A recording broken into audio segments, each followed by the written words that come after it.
anymore know whether it's morning or evening, but let me say salam alaikum.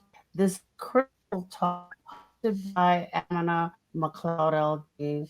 And today I am speaking with a good friend of mine, Dr. Amir Hussein, who is the chair and professor of theological studies at Loyola Marymount University in Los Angeles, where he teaches courses on religion, but his own particular specialty is on Islam in North America, but really in the United States. His list of stuff he's done is too long, but let me just say that he was the editor of the Journal of the American Academy of Religion, which is a very, very important journal in our discipline for from 2011 to 2015. Um, and he also is on the board of directors of the American Academy of Religion. So I would like to welcome you. Assalamu alaikum, Professor Amina. Just a delight to be here with you. And we are going to have some really serious critical talk on intra Muslim experiences, debates, the conversations that are going on now with still we're in a pandemic, although one couldn't tell it by the TV. And except for the mask, you can see the mask. So therefore people still know that we're in a pandemic. But also with regard to Black Lives Matter. I know for a fact that many are making decisions whether or not they should say anything at all, or whether or not they have to say something at all. Some people have been um, on some of these Zoom meetings, quoting the Quran, quoting the Hadith about how we're supposed to confront injustice. And I think, like with many things, it's one thing to memorize something and to be able to pull it out of your pocket when it's convenient. It's another thing to move on it. So I'm going to let you begin and let me ask you, you're in LA, which is one of the hot spots. And I just saw on TV before we started that LA is having a peaceful protest. But I was cheering when the mayor decided to defund the police and give the money to the communities, which is where it should have been. No, absolutely. And LA, as you know, is this interesting place. 30 years ago, we had the Rodney King incident. And Yes. now, with George Floyd, the things happening here, lots change. And so you look at our mayor, starting off with him, Eric Garcetti, who's this very interesting progressive guy, sort of rediscovered his Jewish identity. He goes to this really interesting synagogue, Ikar, that does really good progressive, Mm. kinds of work there. So I don't know how much of this comes out of his own, religious background and training, but he's been great. And so you saw, unfortunately, some looting and vandalism, but for the most part, peaceful protests. Yesterday, there was still a curfew. Today, there's no curfew in Right, right, LA right. County, precisely because of the peaceful nature. But it's been really interesting. And I want to say one thing to bring up a hero of mine who Kareem Abdul-Jabbar, Yes. who's here in LA, and he had a piece in the LA Times over the weekend, which I thought was just really powerful because he talked about, the reaction from a lot of folks who see the protests and get a little uneasy, and then see some of the other things happening and really get uneasy. And for him, it's like, Hmm. well, no, this is what needs to happen, that when people don't have a voice, when they're not heard, they're going to do things to make themselves heard here. And so it challenged me a lot, in some of my own thinking about what you're seeing here, which was really But I want, powerful. let me ask Sure. a question that got asked in an earlier conversation I was in. Many folk were either brought by their parents or came here from other places. I think you're a refugee from Canada, but um, it came here in lots of different ways. Why did they come? Did they think that I'm just going to earn money to send back home to make sure I live well and I don't have to participate in the social fabric, which is going to affect me? Or is there, both you and I have spent a long time looking at cultures, and I know that in many Muslim cultures, there's little, if any, sense of the social fabric, and that those without are just left without, and those that have enjoy whatever the society has to offer. But there's no sense of loads of social organizations and stuff that people can sign up, nor is there any impetus to do so. And Islam becomes uh, like a backdrop somewhere back there. If you ask me what I am, I'll tell you I'm Muslim. Do I actually do Muslim things? The answer, if truthful, would be no. Oh, absolutely. I think you certainly see that. Where you see some of those changes, I want to say young people, but I'm talking about university age kids. Hmm. What I mean by that is that oftentimes that's where you get a chance to actually do something, to Hmm. engage, to be involved. I happen to teach at a Jesuit university. You taught for a number of years at a Vincentian, Catholic university. And so Hmm. within those traditions, you've got the notion of social justice. What do you do? How do you organize? So there's that going on. For the Hmm. students, oftentimes that's your first chance to really think critically about who are you? What does it mean to be a Yeah, Muslim? yeah, yeah. You're In a right. world in which your best friend is a Hindu or your roommate is a Catholic or, Yeah. whatever. And so I think that's where you start to see the kinds of things and the realization that this is where you are. Because you're absolutely right. I think for a lot of folks, you and I have both been, I think, quite distressed at the lack of involvement by Muslims in so many things in American Yeah. society. To say this is who you are. This is where you're from. This is where your life is. How do you Hmm. contribute to the fabric? How do you contribute to the civil society Yeah. here? Well, And it it's might be that people don't understand what civil society means. Why both of us could even teach at Catholic universities, because you notice we don't teach at Protestant universities. But even explaining that, I think, helps people get a little more information. absolutely. And in other places, people see this. So we have at LMU, we have about 6,000 students. We've got a couple of hundred international Muslim students. We've got over 100 kids just from Kuwait. You've thrown the kids from, Saudi, the Gulf. Hmm. There's a couple of hundred. So they understand, and many of them have gone to Catholic schools. So, in Hmm. other parts of the world, Catholic schools may be the best schools, around. So there's a little bit of that. Part of it is the religious life becomes important here. But I think for so many people, there isn't that sense of engagement with civil society. What I mean by that is the typical immigrant thing where, you come as an immigrant and you're to succeed, and success means you're a doctor, you're a lawyer, you're an engineer, that's it. If That's you're a lawyer, unfortunate that that's the only definition oh, of success. absolutely. Yeah. Absolutely. And trying to challenge that to say, okay, well, so you want to be a lawyer. Well, does that mean you have to be a partner in a firm that does litigation? Or Hmm. can you do public interest law? Can you do stuff Yeah. for, Black Lives Matter? Can you do, folks need lawyers in all sorts of cases. I have a friend here who tried to set up a series of student opportunities, internships, really in DC.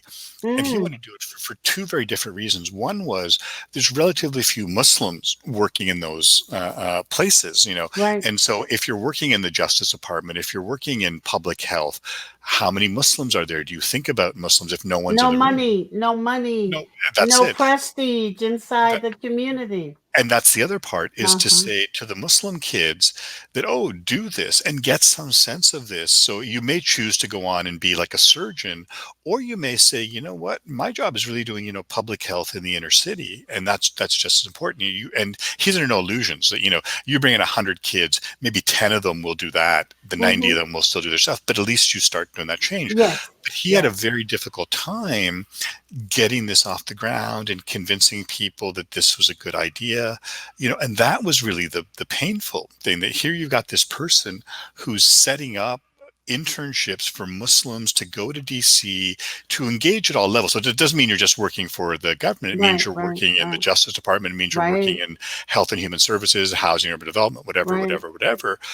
But people didn't, I mean, the parents wanted, the kids were interesting because the kids got it, and they got this sense of, oh, this is important. And that's where you think, okay, how many people now start thinking about public health because of Anthony Fauci, just because of the Right. media Right. presence? We're like, oh, aren't you glad that that guy is doing that job and not Mm. the head of some biotech company or not the head of some pharmaceutical company? Yeah. Yeah. Aren't Yeah. we better off that that guy is looking out for us rather than, Hmm. can I make $1 Hmm. billion Right. for my company? So what you're saying is that inside some of our ethnic communities, there needs to be a sea change in how one understands not the colonial ideal of success, but what success really means here in order to have a voice. Because if you've noticed, there, I don't know if I've seen any Muslims on CNN, MSNBC, um, BBC, or any place else, and it's because there's not a stake been made in advance of this crisis for people to even know that you have something to say. Absolutely. And you and I were talking earlier, within the Muslim community, given that depending on who you look at or what sources you look at, between 25 and 40% of American Muslims are African Americans. And Yeah. so precisely with what we're seeing, with the particularity of violence towards Black bodies, well, Black Muslims have a pretty important role to play in Yeah. that. And it's just fascinating seeing, okay, what does it mean? And I'm smiling as I say this, and you can see this, that what does it mean that the non-Muslim world sees this? Because how many signs did you see in the protest that were quoting Malcolm X? And Yes. it's like, well, wait a minute. Other folks know Malcolm and claim Malcolm. How much do we in the Muslim community talk about Well, him? many of the folk in the immigrant and immigrant descendant communities disavowed him so long ago. That is still remembered. So while he's still associated with the African American and other parts of the Black community, he is not associated with immigrant Islam, um, Oh, absolutely. for whatever reason. Yeah. No, and part of that also is we look at these great people, and I was talking about this with someone else, that we can talk about Dr. King now the way we do because he's been safely dead for 50 years. 50 Mm, years ago, people weren't talking about this man being this great American. This man was a communist. This man was against the war. This man was, mhm, all those mhm. kinds of things. Like, what is it? 2/3 of Right. Americans found him disreputable. Mhm. And it's that kind of moment now that he's safely dead and almost commodified. you Right. can you can you can use that. And so, and for us, I think as Muslims, this goes back to something that you were saying, that there's no money, but you look at who do all of us say was the greatest human being ever as Muslims? The Prophet, of course. Mhm. Was the Prophet the wealthiest man in his community? Was the Prophet out? Did he build the biggest house? Was he trying to, we pay lip service to the ideal of Exactly. we do Lip this, service. but we Mhm. want to be, do we want to be the Khalif? Do we want to be the guy who lives in the palace with the silk Absolutely. robes? You know? Yeah. No, but you're right, and a number of the young people, two of which made me and my husband, roll our eyes up at the ceiling as they were getting ready to breach social distancing as they were marching in my house to want to know why weren't Muslims saying anything, and I said because I think that there's a confusion at many levels on what to say. In the African American community, many, a few ethnic groups Muslims came to this country after running from their country and the confusion over there and decided they knew what Islam was. And that if African Americans wanted to be Muslim, you need to follow me. and they took on some. I mean, a lot, not yeah, a goodly number of African American Muslims did, and then you had the naysayers who wanted to promote a more egalitarian Islam, because we didn't have to buy the history of Sunni Islam or the Mughal Empire or anybody's empire for that matter. Um, Listen very carefully, even though we weren't members of the community, to Warthi Muhammad's talk. Unfortunately, a lot hasn't been written on him. So you don't have a way to turn your head. The rational thought that African American and Latino American Muslims have in their part of the bubble about world affairs others don't ever hear, and they have opinions, and they don't sometimes, and it's getting increasingly, want to be aligned with people who have no clue what they're doing back home. It's, please don't bring that chaos here. There was an American Islam which functioned very well until you got here. So, and understanding the dynamics of why you and I are able, well, I was able to teach in Catholic universities. They don't know what happened in the church in 1965.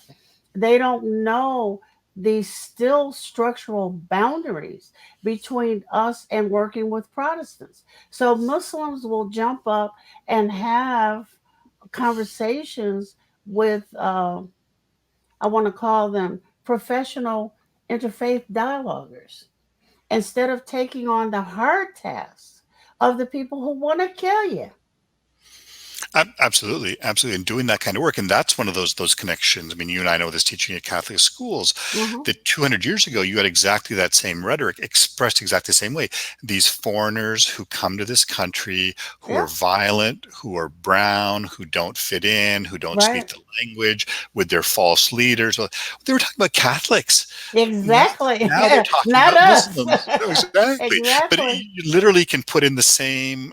You use some of the stuff from the Plug Know it Nothing in. Party and plug Mhm. it in. Same thing. We talk about, the issue with mosques and and the mosque not being able to be constructed. Well, St. Patrick's Cathedral in New York City, Bishop Hughes had to put armed guards there because the Protestants in New We're getting Amsterdam ready to didn't do want. them.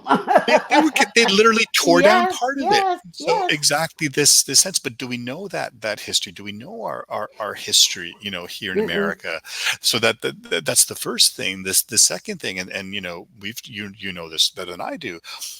We have this really interesting distribution of wealth in the American Muslim community. So Hmm. if you look at the Pew Forum, I can't remember the numbers, it's about Right. 27, 20, 28% are wealthy, make Yeah. over $100,000 or professionals. About 40% are below the poverty level. About 40% make like less than $35,000 a year. And you can't, Right. in Los Angeles, $35,000 a year is poverty Right. level. Um, do we pay attention to that? Do we think about what's that reality like? And the great thing about Los Angeles is that you've got a large African American population to begin with, and Yeah. not surprisingly, a large African American Muslim Hmm. population. Latinx populations. The Latino Muslim Association of Los Angeles is 1,000 people strong. They Right. meet, at the masjid by USC, Masjid Omar ibn Khattab. And so exactly, so those insights about ICE raids, about border stuff, that's a reality for folks who But you have know origins what, in Ezzy? Mexico. I'm glad you mentioned that, because I'm going to do a program and bring you back, and you get me somebody from the Latinx Muslim community out there, because one of the things is interesting. I've noticed this in a couple of cities. Latinos began to convert, oh, and I hate that word, but transition to Islam. What immediately happened was Arab Americans and South Asians wanted them to move into their cultural group. When the Latino community said, I don't think so because I'm still whoever it is I am, then they cut them off. Um, and it was so drastic that they have, now there's another bubble. Do you see what I'm saying? And when you look, a group of Muslims just went to the border, thank Allah, um, to look at what are the conditions, what is going on there. That's one site of immigration. The ban is still in place. I'm watching Law 360, and those bans are never going to be lifted because now the excuse will be COVID, right?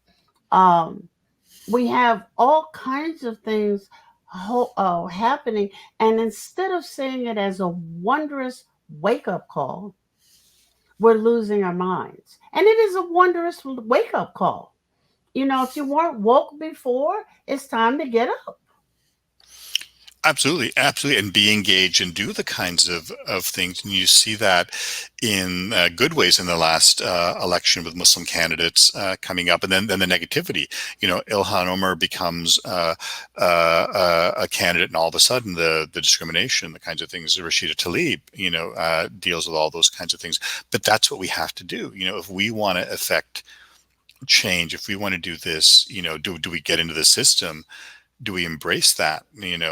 Do we talk about the issues? Because you may have come from countries where you didn't criticize the government. What is more American than criticizing the government? Exactly. But I don't That's think that people know what being American and the protests that formed this country, the protests that made an immigration act, the protests that have taken down our support of South African apartheid, or the protests that lit up the world over Vietnam, or any of those things, is seen as a place to come and make money and live well.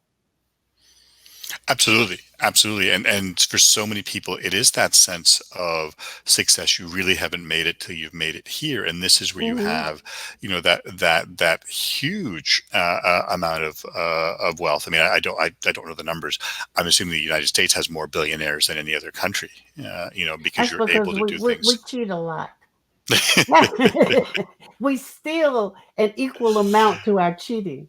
Oh, absolutely. Absolutely. And you're Hmm. able to do those kinds of things. But also, and I guess the other side of that is the cultural production that I say to my students, the United States is the most powerful country in the world, not because of its military, even though it has the most powerful military, not because of its economy, even with the issues with the economy here, you can still Right, use US dollars in other parts of the world, where you can't use, you try to go to the Burger King here with pesos, you're not going to do all that well. right. Uh, it's the most powerful country in the world because of its culture. We Yeah, have this extraordinary culture that goes around the world. So, people all over the world listen to American music, listen to American music, watch American movies, watch right. American films, read American books. And so part of that becomes, is this a way? And so maybe the kind of way that I'm doing this sort of weaving thing is not with the dominant kinds of things, but how many people in American culture know something about Islam, because most of the guys in Tribe Called Quest are Muslim, because Ice Hmm. Cube from NWA is a Muslim, because you get Hmm. occasional bits there and you think, okay, And where then do we try to capitalize oh, absolutely, absolutely, on instead the money. of trying to see, because then we want them to risk their jobs and everything else. I want you to get out there and talk about Islam and to talk about Muslims. We're not willing to risk anything, but we want you to do all the risk taking for us. And that becomes a problem. But it's Oh, also a problem in media. Let me go back to this thing you were saying in media. When you see overseas that the worst of the African American films go over there, you see violence, you see prostitution, you see all kinds of just horrible living. What other opinion are you going to have if you don't happen, either in school or play or somewhere, to meet some African Americans who are actually sane and hate those movies too? Absolutely, absolutely, and that sense of the complexity of things, and exactly, you see the same thing, with the protests the last couple of days. Everyone's saying, "Well, wait a minute, why are you spending 80% of your coverage on the 20 people looting the store, and not the Exactly. 5,000 who are peacefully kneeling and Right. exercising their First Amendment rights?" Well, because of course that's the way the media work. Conflict sells. Right. But see, that's why this whole production, Muslim Network TV, is so important, because we would and still can bring an alternative voice to bear. It's the same way that Democracy Now! Started out. And we can, if people support it so that we can buy the space and the apps and all of those other things that you buy, because there was no alternative view. MSNBC looked just like CNN, looked just like whatever your broadcast news was. Critical. Oh, absolutely, and it's all the corporate kinds of things. It sounds all the same. I mean, one of the things I love about my university is we have one of the last campus radio stations that's actually run Nepal by. has the second last. Well, there you go. But you know what I mean? It's uh, it's it's not Clear Channels. It's not the same corporate thing that's playing the same 40 right, songs over and right. over. It's the kids who say, "I listen to this. I listen to that. Hmm. What about this? Let's put in a Hmm. show about this. Let's put in a show Hmm. about that." Rather than, no, no, no, you're going to have these 10 shows with these 10 hosts playing these 10 Right, songs, and right. we're done. Yeah. That becomes so important. And I think absolutely that, like, having this kind of space to have these kinds of conversations, because so many people, I think, maybe one on one are having these conversations but don't have that space to say, oh, there's lots of Muslim intellectuals. Let me say something else there, that you know we, meaning Muslims, are completely behind other religious communities when I it comes to swear. this. Well, when it comes to kinds of people, you have lots of folks like us who write, who do things. Any synagogue has an adult education group. Any Catholic church has an adult ed group where you'll have speakers come in. When's the last time your masjid had like a speaker series where you said, you know what, we've got 10 different Muslim professionals, 5 of whom have written books, 3 of whom have started, let's have them come in and talk about, my new book about Muslims in America, or her new book about women in Islamic law, or his thing Hmm. about Muslims. Where do we have those spaces? Do we But see, we celebrate? can have them on Critical Talk. I can Absolutely. make sure that they happen rather than fighting battles I can't see, some of which I've lost in the past. I mean, Right. we have a venue because lots of things are being said. Right. Um, But I go look back to your African American Islam book, and that book is what, 20 years old, 25 years old? Like, when that book came out in the 90s, right? Like the first edition. okay, don't No, beat no, it. no. I'm No, just teasing. I'm but just what I'm teasing. saying is that Uh that's huh. such an important book, and Hmm. you have people who will say, well, but where are the voices? Where's, I'm like, have you read this? Have you looked at this? I mean, Hmm. when did you start doing really serious work about Islam in America? That was like 30, 40 years ago. And it's Yeah. like, it's that sense of, why isn't your name more widely known? Why aren't people walking around with that book to say, oh, here's this important, kind of thing? You Well, go let onto me tell you Amazon. very frankly, it's because I'm African American and I'm female. Hmm. And as you know, because I'm sure you've heard, I don't mince words most of the time, which is why this show is called Critical Talk. Malik named it to keep me from going off the chain here. But I think that lots of things are just terribly important. And before we can tackle the outside uh, constructively, we've got to tackle the inside. It doesn't mean that we can't do both, because we've got to do both given the critical nature of all of the stuff that is happening. But here in Chicago, African Americans, these are not, well, they may be Muslim, some of them, began to attack Arab stores. Hmm. I've got African Americans and Latinos fighting down on the, I think that's the west south side of, no, it's not. It's the east south side of Chicago. All of the entrenched ethnic problems are bubbling up. Pastors who have not dealt with it sufficiently in the past find themselves played out of position. They cannot come in at the last moment. And whether it's talking about Prophet Muhammad or Isa, Jesus, that's not working. Um, it is a very interesting time because we just went through Ramadan, where many of the traditions that Muslims have elevated to the level of "Are you Muslim?" had to get changed around, and people got creative, wonderfully creative. So I'm wondering, why can't we get creative and see what we have to offer? A Somali man and Muslim man and the owner of a restaurant in Minneapolis turned opened his restaurant and turned it into a triage center. I was so tickled I didn't know what to do. I said, that's the way you get in community, you know?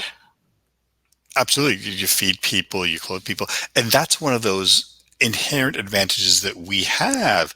What I mean by that is not just simply by being Muslim and the sort of things that that entails, is as American Muslims, the Pew Forum does really good work on Hmm. facts about religion. What are the two most ethnically diverse religious communities in the U.S.? Seventh-day Adventists Yes. and Muslims. Yeah. 25 to 40% of us are African American, about a third are South Asian, a third are Middle Hmm. Eastern, Latinx, white, Hmm. European, whatever, whatever. Hmm. So if there's one group that can be talking about racial harmony, ethnic harmony, it's American Muslims, but we don't do it. That's the Right. issue. That do the Turkish folks hang out with other Turkish folks? Do the Pakistanis just hang out with the Pakistanis and not hang out with the African Americans? The fact that we don't do these kinds of things, and then precisely as you said, that moment of doing this. So one of the great success stories that here in Los Angeles is the Ummah Clinic. Yeah. These Muslim doctors, Oh, I most of whom support are from a distance. Yeah. who are Yeah. most of them South Asian, Arab, who say, wait a minute, we're doing just fine. We got health care. Who are the people that don't have health care? Well, it's poor folks who, oftentimes are African American and Absolutely. Latino. So Right. let's do this. Let's do this work. Setting up the clinic over 20 years now, doing the kind of work Hmm. now with Fremont High School. Say, oh, okay, if we can get kids in high school to start eating better, to start Hmm. exercising, what are, Hmm. all the issues that we see in this country of kids in middle school who have type 2 diabetes, who are overweight, who are unhealthy. And, if you've got those issues when you're 10, when you're 30, you're not going to be in good shape. And, Well, what that's is, true, but look at what is available food wise oh, in absolutely. the community for them to eat.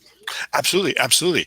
And so that's exactly the kind of thing, so you set up the thing. So at Fremont High School, create a garden. Let's do this kind of stuff. Let's have Exactly. healthier food. Let's do this thing.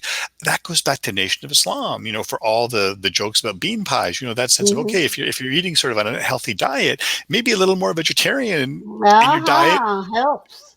is going to help you. But so, but where I was going with that was the Ummah Clinic as this great example of let's Yes, actually it get out is. there in the community because we're part of the community. Let's work there. Let's do this. The restaurants that are opening up to feed folks. The Muslims who are the doctors who are on the front line. All of a sudden you start thinking about things in a very different way. You may be Islamophobic or anti-Muslim. Hmm. What do you do when the nurse that's treating you is a Muslim woman in hijab? You know. Right.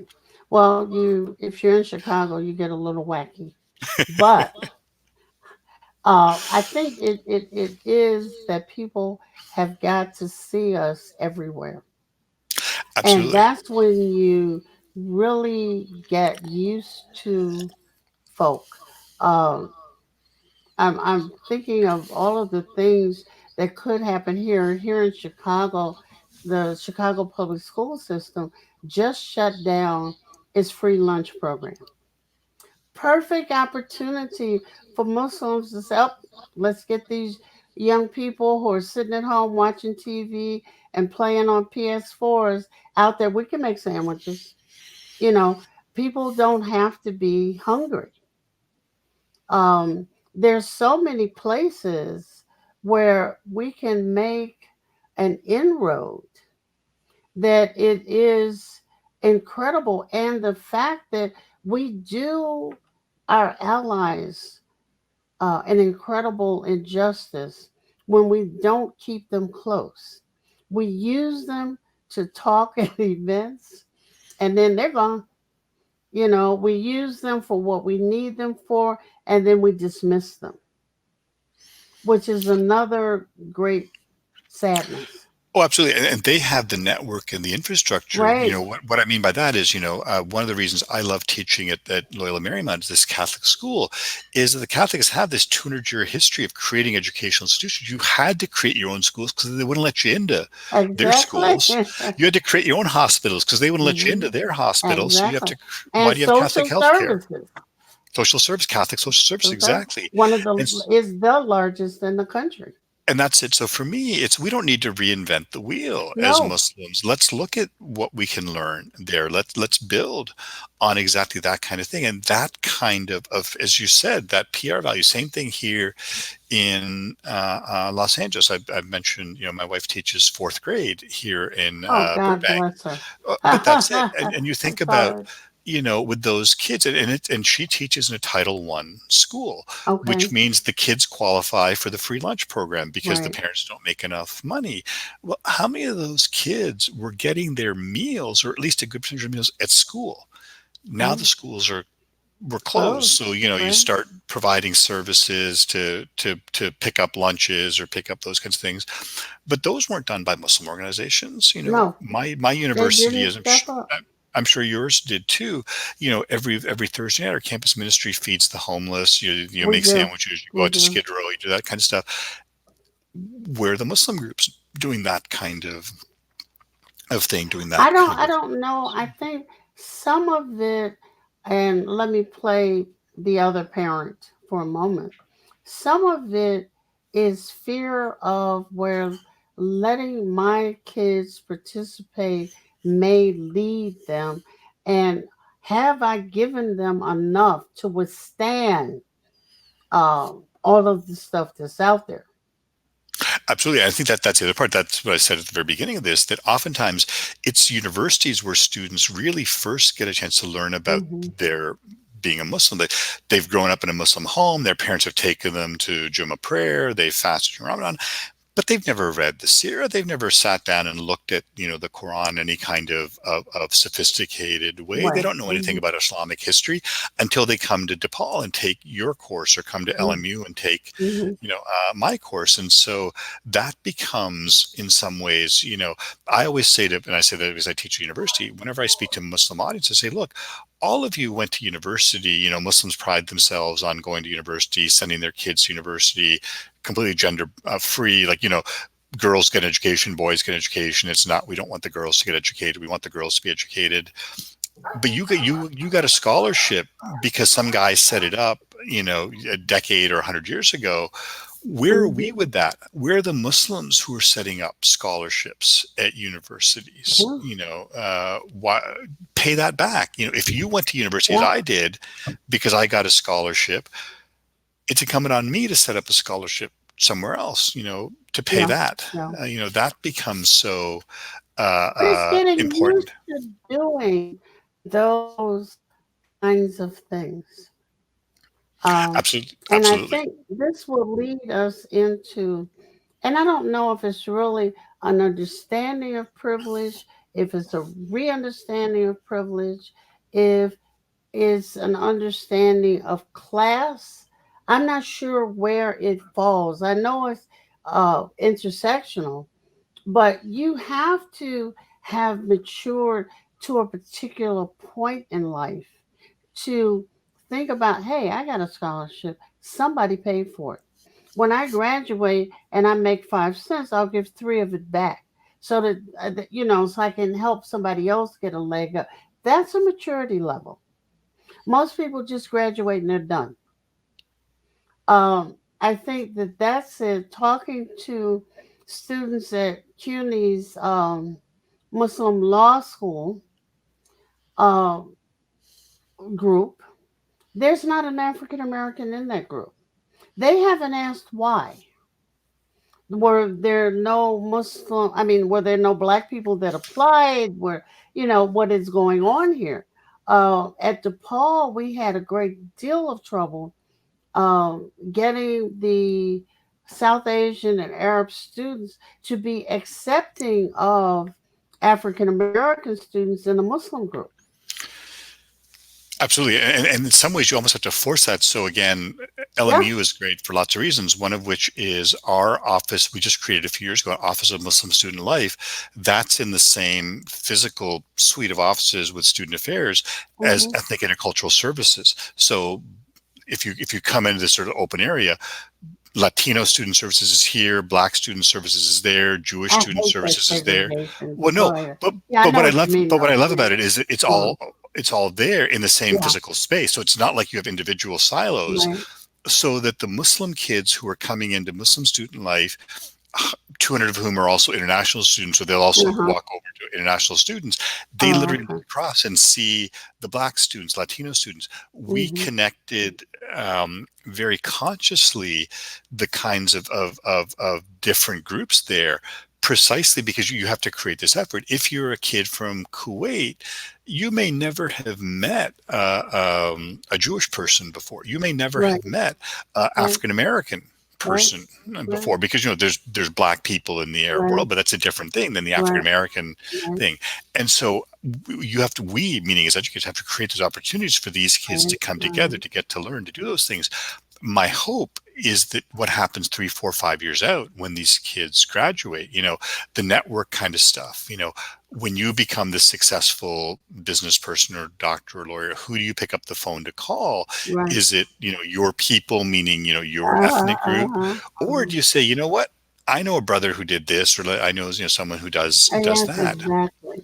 But we have Exactly. to make those links, we have to make those I think we have to get connections. more conscious because I'm looking at the protests today. Maybe it's just quiet enough for us to have a voice. I don't know. But we definitely have to get on board. Um, Go ahead. No, absolutely. And what I was going to say was, what I was heartened by was the number of statements that come out from Islamic groups that I don't know that I would have seen 10 years ago. I wasn't in the US when Rodney King happened. I'm pretty Hmm. sure like the Shura Council or the, other groups perhaps didn't weigh in on those things. They've all weighed in, and I like basically every major Muslim group, most of the ones in LA have put out statements, Right. condemning the racism, condemning the police But what brutality. are they? What can we expect for them to do? It's just like the flurry of statements. I condemn this. I condemn that. I condemn the other. And the question remains. There was this thing of Fannie Lou Hammer said back in the civil rights, Black Power days. You can pray until you drop. When are you going to get up and do something? you know. And so I want to see the statements, and I for one, certainly welcome the statements because I can refer to them. But what can you and I come up with as concrete things that mosque communities can do? Oh, absolutely. And I think some of it becomes exactly the education factor. Do you know those kinds of realities? What I I mean by like that that is, event thing. Yeah. so say it again. Sorry, I missed I that. like the thing you mentioned just a minute Oh, ago sure. about having series of events, that are Absolutely. like mini teaching forums. Absolutely. And creating those kinds of opportunities there to learn, because part of it is, and it depends on who you are. Do we need to look at the history of African Americans? Do we understand what's happened to Black folks in this country? So, for example, I was doing a comparative theology class last couple of years, and you have to talk about, where race intersects with religion. Right. And I thought, okay, what am I going to use? And I thought, I'm old for my students because I'm older than their parents. You know, they're always 18. Uh-huh, But I said, okay, let me use, and I literally have it sitting right here, and I'll hold up the camera. It's the Blessed Jimmy Baldwin's, The Fire Next Time, uh-huh, and say, uh-huh. okay, this was a book written before I was born, and this guy's talking about race. Same place. He interviews Elijah Muhammad. Uh-huh. He's in Chicago. He talks about that, and it's more and more relevant now. And so what was interesting to me was getting some emails from my students saying, "Oh, I kind of wondered why you were using this book." And then we used the film, "I Am Not Your Negro," Uh-huh. based on Protect This House, the memoir that he had about Medgar Yeah, Evers yeah. and Dr. But that becomes important that you consciously have to say, okay, in my class, I'm going to talk about Jimmy Baldwin. I'm going to talk about, some of these issues. So we have to Yeah. do that kind of work. As you said, what would it be if we said, oh, there's people hungry? Well, as Muslims, we got to feed the hungry, especially during Ramadan. We couldn't. This year was different because of COVID, but let's Mhm. do that kind of work. Going out there with the Muslim doctors. What about the kind of healthcare and support and doing that kind of thing with the Muslim teachers? How many Muslims are teachers? And so when parents had to all of a sudden work with their kids at home, because some kids had great computers, some kids had no computers, I some kids tell shared you. a cell phone, some kids had no internet service. How do you create lessons? How do kids do something other than play the PS4 for 14 hours a day or watch YouTube videos for 12 hours a day, Oh, you're kind of talking about me, but yeah, I have my days.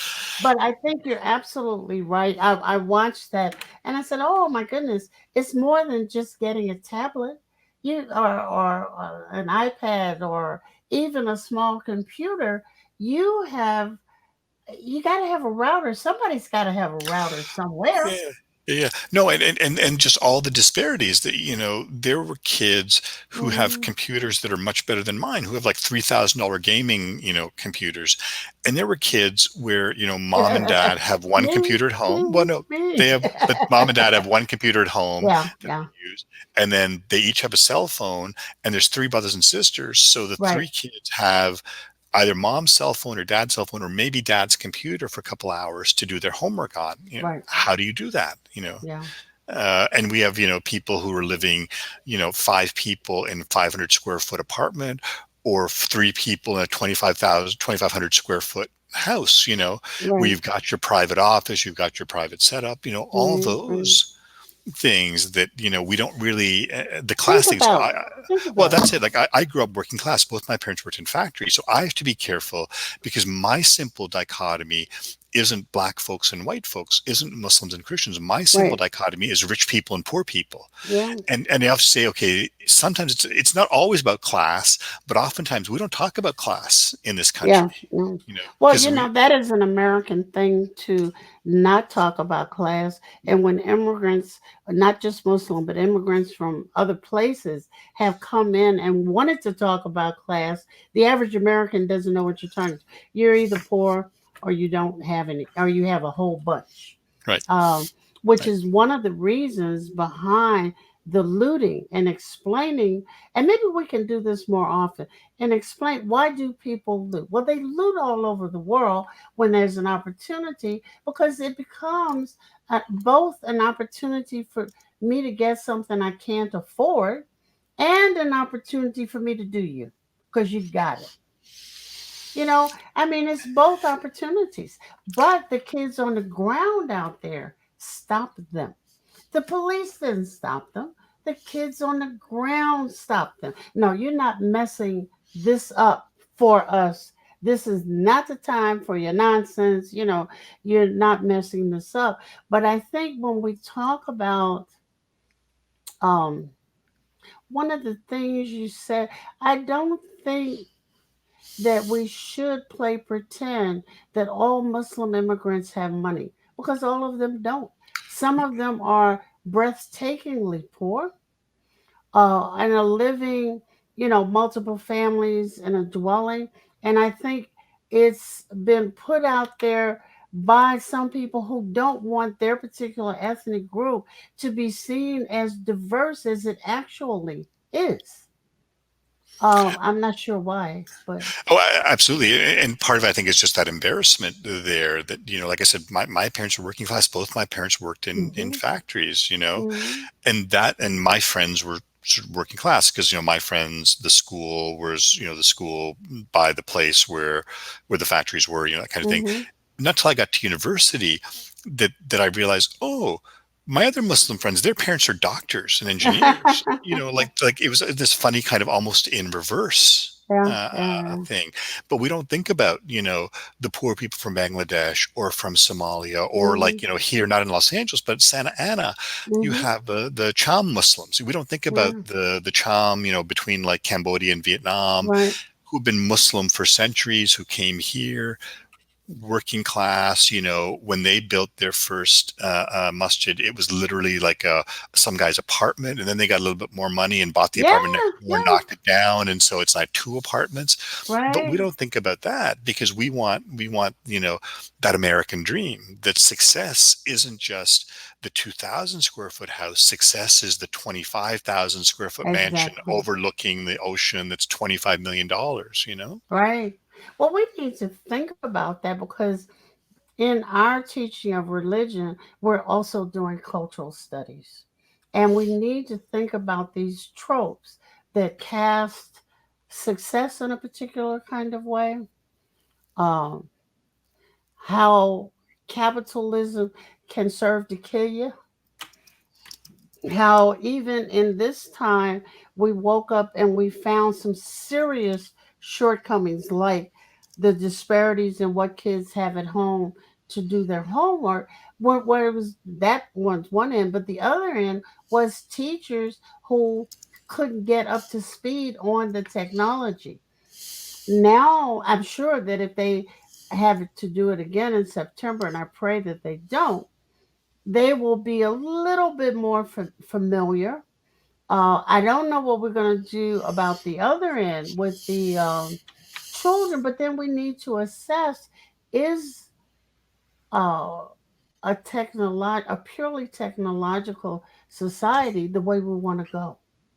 No, absolutely not. And I think that that's the thing, that those of us that value the humanities and the Right? in-person kind of teaching in those moments where we're together, which you can't do on Zoom if 10 people don't have their cameras on and two of them hmm are, doing something else. hmm Well, they found that out quickly in Chicago because the percentages of students who actually did homework was very tiny. Um, they didn't have a way. They were so busy getting up to speed on the technology that they didn't have assessment tools that they could deploy regularly. Well, let me say, as usual, this has been great. We will do it again.